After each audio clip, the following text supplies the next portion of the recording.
राजे साहेब बोलतात. महिला डॉक्टरच्या आत्महत्या प्रकरणावरून जास्तच तापलं होतं.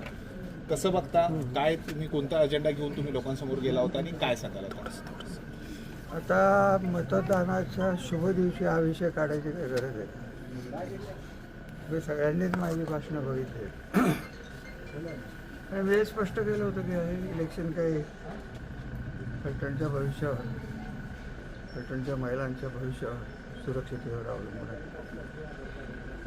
पण आमचे विरोधक ज्या पद्धतीने वागत आहेत, आजही सकाळपासून कानावर येते,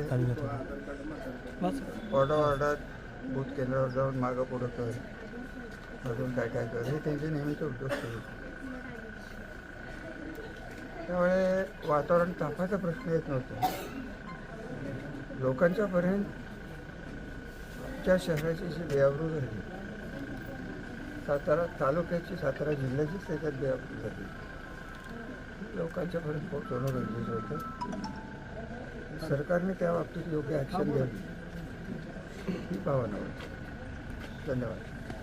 आम्हाला कसं EVM मशीन पण बंद पडतात 2-3 वेळा. आता आपण EVMवर किती वेळा मतदान केले होतं येते, मला काय वाटत नाही, प्रभाग क्रमांक 13 मध्ये आता 2 वेळा मशीन बदललं गेलं.